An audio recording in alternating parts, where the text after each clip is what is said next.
The New York Mets suffered a rough loss on Wednesday night as Tylor Megill got knocked around for 8 runs against the Washington Nationals. I'll talk about that game briefly at the top of the show today, but since it's a Throwback Thursday, what I want to do is discuss the Francisco Lindor trade. I'm going to go through the pieces the Mets sent out in that deal. Andrés Giménez is red hot right now, but the Mets are getting great contributions from both Lindor and particularly from Carlos Carrasco. So, was this a win of a trade for the Mets? We'll discuss that on today's edition of Locked On Mets. You are Locked On Mets, your daily New York Mets podcast.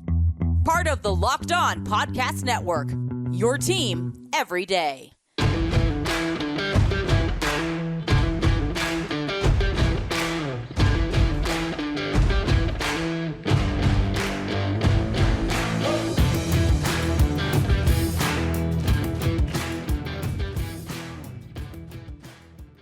Hello to all you amazing Mets fans. You're watching Locked On Mets, part of the Locked On Podcast Network, your team every day.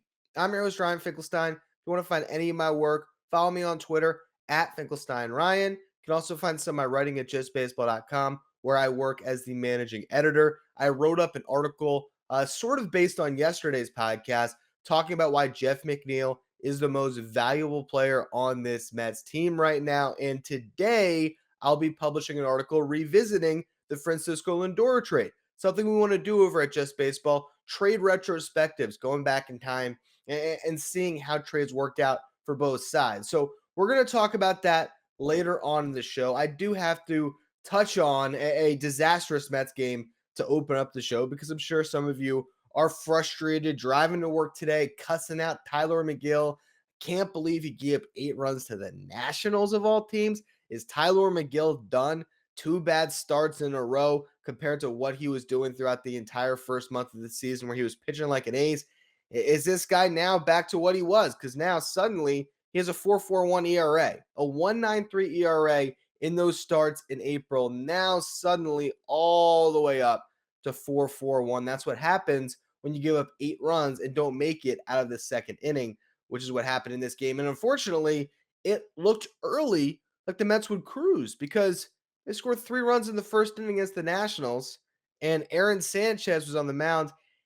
And if I'm not mistaken, his ERA was over 8. It was certainly over 7, but I believe it was over 8. I think it was 8.56 coming into this start. So you thought, all right, this Mets team is going to cruise. Brandon Nimmo led off the game with a double. Starling Marte then got on with the bunt hit, and Michael Franco threw the ball away, which allowed Nimmo to come around and score. And then a couple of batters later, after Lindor had popped out, Pete Alonso came up, and he hit a home run, his 8th of the season, 5th as a DH. And the Mets had that 3-0 lead, but as I already said, Tylor Megill just got rocked. He gave up 5 runs in the first, ends up giving up 3 runs in the second. I totally understand Buck Showalter trying to get Megill through a couple of more innings, but at the same time, the net result of it, probably the Mets would have been better off going to Trevor Williams to start that second inning. Then again, who really knows? Sometimes, you look and sure, Williams and Steven Nogasek ends up pitching, was a 6 2/3 scoreless. I don't know if they're pitching 6 2/3 scoreless, so the game wasn't already in hand for the Nationals with all those runs scored. And I did think throughout the entire time the Mets could get back in it. They just didn't get that clutch hit. But really, the story of the game was Megill. And you wonder what happened here. And the one thing I will say is sometimes when you get a starting pitcher and you throw them off their normal routine when they get a couple of extra days rest, sometimes it's a little bit harder for them to find the strike zone the same way or to just have command of their pitches. And for Megill, it wasn't necessarily that he wasn't throwing strikes, but he was throwing too many pitches out over the heart of the plate. And also, as we talked about leading into this series, this Nationals team has not been bad offensively. They're not a good team. Do not get me wrong at all. I don't even think they will be a good lineup. But currently, they have guys like Yadiel Hernandez and, of course, Juan Soto. And now it even seems like Nelson Cruz might finally be turning a corner, and Josh Bell, among others, who have had pretty good starts to the season. And this is a team that heading into this series had a top 10 offense. So it's not like they are a complete slouch of a team when it comes to the bats. They actually have been able to put up runs, particularly in recent weeks where they have been piling on 7, 8, 9 runs in a lot of these games. So this isn't a unique thing to see the Nationals score, but it's unique to see the Mets starters give up runs. And the reality is, it's just not going to be as seamless as it's been through the first 5 or 6 weeks of this season. You're not going to have five starters all going out giving you quality efforts every time. There's going to be some stinkers in there. You're going to lose games this way. The Mets have been extremely blessed to have not really lost many games at all due to their starting pitching. And this was one that your starter just dropped the ball for you. And Tylor Megill is going to have to bounce back from this to get that ERA in check and to continue to hold a spot in the rotation. If he pitches the way he did today, or even the way he did against the Braves his last time out, maybe there is more of a competition for that fifth starter role with Taijuan Walker than I gave Walker credit for, or really, I maybe had too much confidence in Megill, but I'm not completely off the bandwagon because of one bad start. I still think Megill's going to be fine. I still think Megill's going to be on this big league roster for the entirety of the season. I would be very surprised if he ends up in AAA, even if the Mets decide to go with the veterans. And when Jacob deGrom goes back, and if everybody else is healthy and they decide to stick with Walker, I imagine they'll put Megill in the pen and try to find a role for him, because I think at the end of the day, he's one of your best arms to get outs, and I really don't think the role matters too much. So I think the Mets are going to be fine. I think Megill just had a rough outing, and I wouldn't make too much of it. If it becomes a pattern, then we'll get concerned. His last time out against the Braves, they gave up 3 runs. It's a really good offensive team. And like I said, this Nationals team, while I don't want to give them too much credit, they have not been terrible this year offensively. As I said going into the series, they had scored more runs than the Braves, the Phillies, and the Marlins up to this stage of the season. So, it's a rough loss for Megill. He'll learn from it. Hopefully, he'll be better the next time out. To close out this series, it will be Taijuan Walker, really needing to give the Mets a good effort going against Joe Nadon, who has a 6.99 ERA in the season. Walker 4.91. He was not good his last time out. So we'll see what Walker gives the Mets on Thursday. Just going through some offensive performances real quick. Brandon Nimmo 3 for 5 in this game. Pete Alonso 2 for 4. He had a home run, and he ripped a line drive off Aaron Sanchez that knocked him out of the game. Louis Guillorme went 2 for 4.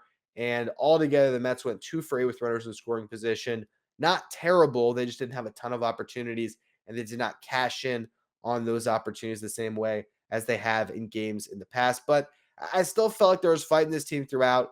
They had a little rally going in that ninth inning. They couldn't get anything ultimately across, but it's just one loss. So let's not spend too much time harping on it. Instead, what I want to do is look back at the Francisco Lindor trade for a Throwback Thursday.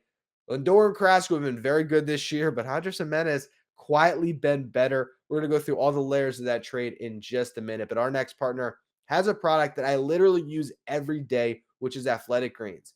For a while, I've been looking for some way to get my nutrients and my vitamins. I'm not a big pill guy, so I really didn't know where to go. And then I heard about Athletic Greens, which has been the perfect answer for me, because with only one delicious scoop of Athletic Greens, I'm absorbing 75 high quality vitamins, minerals, whole food source superfoods, probiotics, and adaptogens that help start my day right. This special blend of ingredients supports your gut health, your nervous system, your immune system, your energy, recovery, focus, and aging. It costs less than $3 a day, which makes it cheaper than your cold brew habit. All you do is you put that one scoop of Athletic Greens in a cup of cold water, drink that down, and you will be fired up to start your day. Athletic Greens has over 7,000 five-star reviews and is recommended by pro athletes. It's the single best thing you can do for your body in under 60 seconds. And right now, they're making it easy for you. Athletic Greens is going to give you a free 1-year supply of immune-supporting vitamin D and 5 free travel packs with your first purchase. All you have to do is visit athleticgreens.com/MLB network. Again, that's athleticgreens.com/MLB network to take ownership over your health and pick up the ultimate daily nutritional insurance.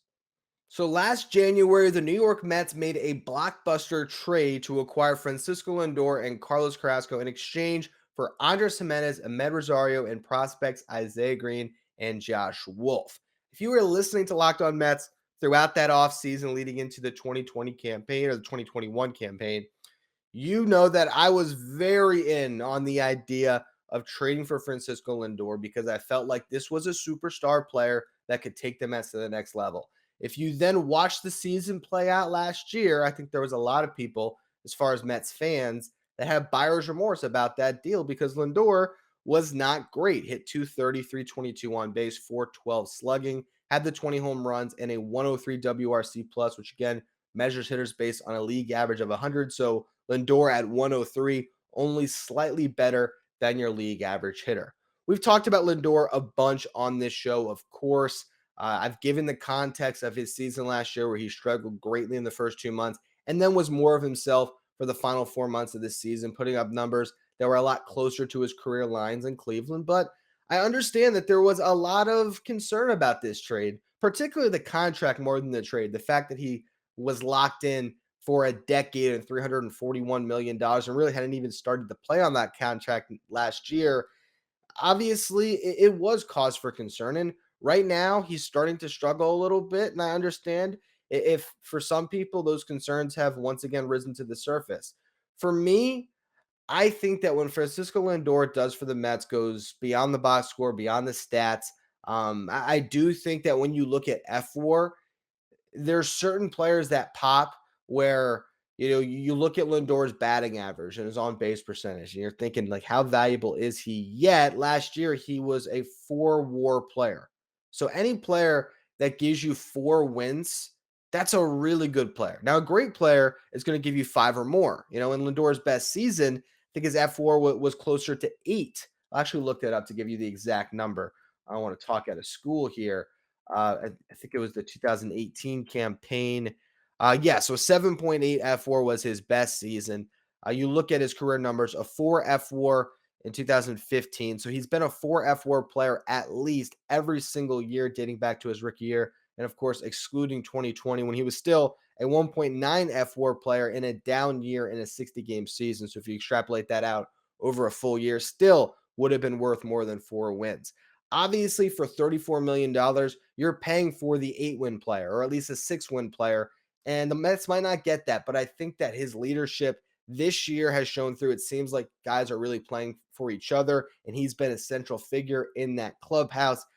I know that the defense hasn't looked great this year, but you're talking about a guy that has a sample size so large where he has been the best defensive shortstop in baseball, right there with Nick Ahmed of the Diamondbacks. I don't think that that goes away in one season. I understand the throws haven't been great. His arm hasn't looked good. I don't know if there's anything going on there, but I imagine that when it warms up, Lindor will get back to playing the defense that we know he's capable of. You saw on Tuesday night he made that big diving play. Him and McNeil have formed a pretty good double play combination up the middle. I think that's only going to get better. I'm not worried about it. Overall, what I think you expect from Lindor is 30 home runs and Gold Glove defense, and I'm confident that over the next 5 years he's going to give the Mets that. But really, if you're looking at this trade, I think the bigger piece to really examine is Carlos Carrasco. And the funny thing is, when that trade happened last year, I had said that Carrasco, in some respects, was the piece the Mets needed more because I did believe in Andrés Giménez after the 2020 season. If you look at 2021, which we'll get to in the next segment, Giménez was not good. He went back down to AAA and proved that maybe he wasn't quite ready for the show like we thought he was going to be. But at the time, I thought the Mets could have gotten by with Andrés Giménez at shortstop, but they needed a starting pitcher and they needed a star. So in one deal, they get both. Last year, the trade looks bad with Carrasco because he has a 6.04 ERA. But as we've discussed at nauseum, the injuries really hurt him. He got that surgery to clean up his arm this offseason. He didn't have to worry about the hamstring anymore. And we're seeing now the pitcher he can be when he's right. Because at this stage of the season, you look at Carlos Carrasco, a 3.19 ERA, a 3.24 xFIP, which is expected fielding independent pitching, kind of gives you a better idea of what a pitcher's ERA should be. And the fact that it's on line with what the ERA suggests, that we're getting the production that we would expect from Carlos Carrasco, and you don't have to expect a big regression at any point this season. A big part of that is a career low walk per nine of 1.47. He's just doing a great job commanding his pitches. And you look at the Mets' top 3 in the rotation, that's really been the anchor of what they've done through 6 starts. Max Scherzer, 37 innings pitched and a 2.92 ERA. Chris Bassett, 36 and 2/3, 2.45 ERA. Carlos Carrasco, 36 and 2/3, 3.19 ERA. These guys are taking the ball and they're averaging over 6 innings per start. that is critical to helping out the bullpen and just giving you a functional team that can win series after series. Carrasco had one bad start this year where he gave up those 8 runs in St. Louis. But if you remember, in that start, he had a chance to maybe pitch his way out of it. He got a big strikeout. They had the bases loaded. And if you remember, there was a pass ball where Nito really should have blocked it that resulted in a run. And I really think that changed the momentum. And then suddenly Carrasco leaves a pitch that Corey Dickerson can handle. He gives up a hit, gets pulled from the game. Then Sean Reed-Foley comes on, who, by the way, I don't know if I've mentioned on the show, will get Tommy John surgery. Random note, but just in case you come to only this show for your news, want to make sure you hear that. We will not see Sean Reed-Foley at all for the remainder of this season. And by the way, he was pitching. Not that you want to see anyone go down with an injury for sure, but it's not the biggest loss for this current team. Hopefully that surgery goes well and maybe he can be a reliever for the Mets in the future. But for right now, Sean Reed-Foley will not be part of this team. And in that outing, he gave up those 2 inherited runners, which resulted in 8 runs allowed for Carrasco. And if you look at his season right now, if you remove that one start, it's a 1.36 ERA in his other 5 starts. You had his first 2 where he went 10 2/3 combined and allowed just 1 run on a solo homer. Then you had that start against the Giants where he pitched into the 8th inning and allowed just 2 runs. Then you had the stinker against the Cardinals. And then after that, you had the 8 innings of shutout ball last week against the Braves. So that was really his best start of the season. And we just saw him do a great job win game 1 of this series. And really, the bottom line is right now you have Carrasco as a top 3 pitcher in this starting rotation, and the rotation has carried this team. And you look at, Lindor, the defense maybe hasn't been there all the way. He has cooled down a bit offensively, but he's still accounted for 35 runs this year. He's scored 17. He's driven in 18. You look at the rest of the team leaders, Pete Alonso, 48 runs accounted for, 28 RBIs, 20 runs scored. Then you have Starling Marte, 37 runs accounted for, 17 runs scored, 20 RBIs. Nimmo at 26 with 17 runs scored and 9 RBIs. And McNeil with 27 at 15 runs scored and 12 RBIs. So really the 3 players that have done the most as far as putting runs on the board this season, it's been Lindor, Alonso, and Marte, with Nimmo and McNeil trailing behind. And this offense has been humming. So you look at the contributions the Mets have gotten from these 2 guys. If they go on to win a World Series this year, the trade's an automatic win. And I think moving forward, you are still happy, even if you're, I guess, pessimistic Mets fans might not be happy, but I think more reasonable ones are happy that the Mets have a player of Lindor's caliber for the next 10 years to really help them contend, particularly in the next 5. And Carlos Carrasco has a vested option for next season at $14 million with a $3 million buyout that I would expect at this stage for the Mets to pick up. So they get another year of a quality starting pitcher. It's a good trade right now for the Mets. And we'll talk about the prospects in a minute. Andrés Giménez might make the Mets regret this trade a little bit, but I think that at this point, it's so early that it's hard to say anything about this trade, except that the Mets got 2 impact players at a time when they're trying to win now. And that's the type of deal you want to see this Mets team make 10 times out of 10. But we'll discuss the other side of that in just a minute. First, though, betonline.net is your number 1 source for all of your betting stats and sports info. Find out the latest sports developments, league reviews, and news, including this year's basketball playoffs and the start of the Major League Baseball season. BetOnline is your continued source for all of your sports wagering information, from live betting to playoffs, esports, and more. Head to the website today or use your mobile device to learn more about the trends in the action. BetOnline, where the game starts. So again, as we look back at the Francisco Lindor trade, the Mets gave up 4 players in this deal. Amed Rosario, who I think fans were ready to sort of move on from. Andrés Giménez, who had a great 2020 season with the Mets. And then 2 prospects that were former second-round picks in center fielder Isaiah Green and starting pitcher Josh Wolf. We'll start with Rosario. Last year, he hit 282, 321 on base, 409 slugging. Now, I know Mets fans will see the average and that he hit 52 points higher than Lindor and think, man, Rosario is a better player. But walks count the same as singles. And when you look at the on-base percentage and the slugging, they had very identical seasons, except Lindor hit 9 more home runs. You look at weighted runs created plus, Rosario at 99, Lindor at 103. Very close to each other. Do not get me wrong. Lindor as a whole was not head and shoulders better than Rosario, but he was slightly better. And then the defense just tips the scale because you see their F wars. Rosario 2.4 F4 season, Lindor a 4.2. And this year, Rosario hasn't gotten off to the best start offensively. So I don't think that really is a player of consequence that you worry about when revisiting this trade. Last year, Lindor with 20 outs above average, a shortstop, Rosario -3. Now, here's the big piece, right? Andrés Giménez.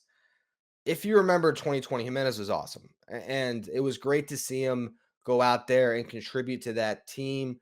I feel like he's an absolute gamer, a great baseball IQ, someone who's just naturally gifted, a guy that we sort of thought if everything broke right, maybe he could be the next Lindor, but maybe not with the same amount of power. But the on base potential was there. The hit tool seemed to be there. And then he goes out last season. He hits 218 at the big league level, 282 on base, 351 slugging. The defense still made him a valuable player, at least considering how bad the offense was, to be a zero point 0.8 F4 player and be that abysmal offensively. That shows you what he brings with the glove. A really great defensive shortstop that plays even better defense probably at second. So the Guardians have multiple options there that they can choose from. But it wasn't a good year, and there was certainly a ton of concerns about what he could be heading into this year. He wasn't even getting everyday playing time at the start of this season, but now you can't pull him out of the lineup. The guy's hitting 333, 345 on base. He's not walking at all.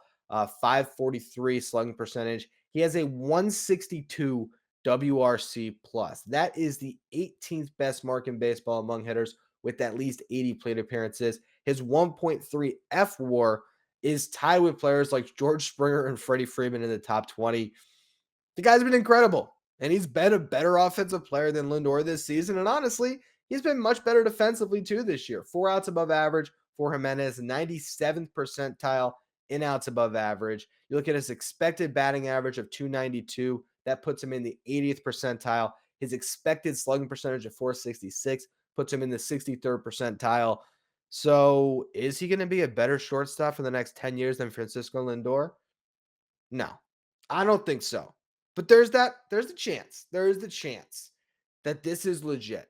And for Jimenez himself, I hope that's the case. I don't root against any players just so the Mets can win a trade. I hope that Jimenez is an awesome player and makes some all-star teams in Cleveland and becomes a beloved Guardian. But you're trying to win right now. And I don't know if Jimenez can sustain that. And I certainly know that Jimenez is not going to be doing the same things, building up a clubhouse, building up a winning culture as a player like Francisco Lindor is going to do as a veteran. And Lindor fits this team so much more with the other veterans on this roster, with Buck Showalter, with guys like Max Scherzer, who has played with stars, and I'm sure wants to continue to play with stars.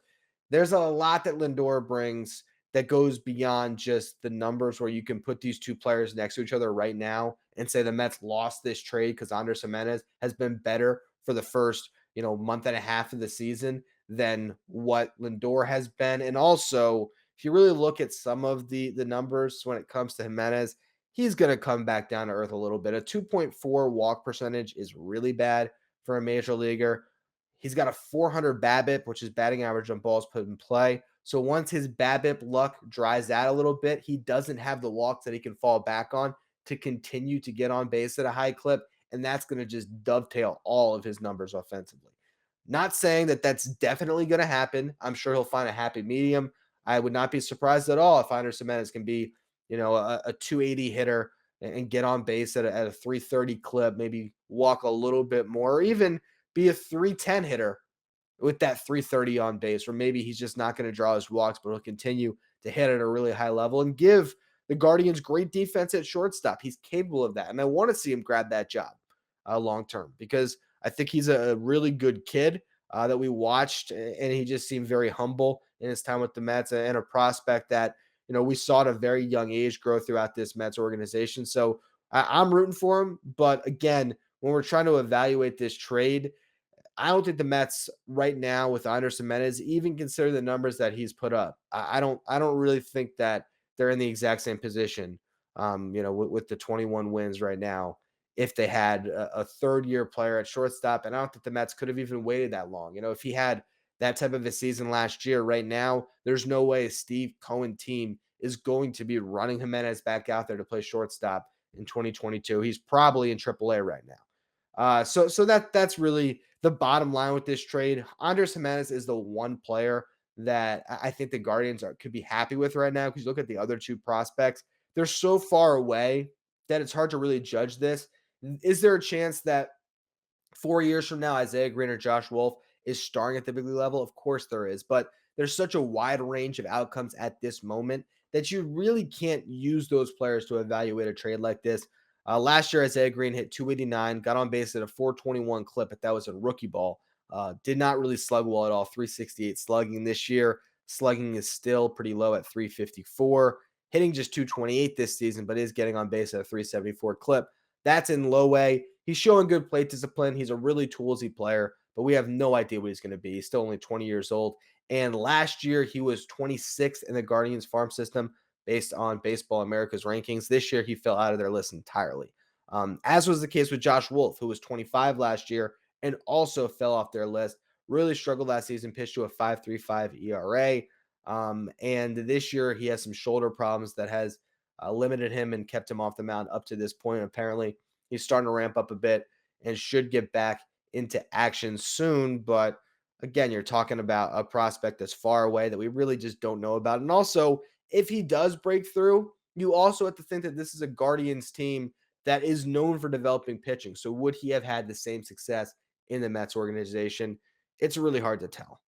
When you look at the trade as we are now, and it was made in January, so almost 18 months removed from when that deal took place, the Mets are sitting in first with both of these guys in Carrasco and Lindor making huge contributions. I imagine that this Mets team is destined to play baseball in October, and these guys could be huge role players, not role players, huge, contributing members of this roster in key roles that could take this team to a World Series. And again, if that happens, it's an automatic win. And overall, I feel pretty good about the trade as we are now, 17 months and change removed from the Mets making that deal. Tomorrow's show, recap the final game of this series against the Nationals and preview what lies ahead this weekend against the Mariners, if I'm not mistaken.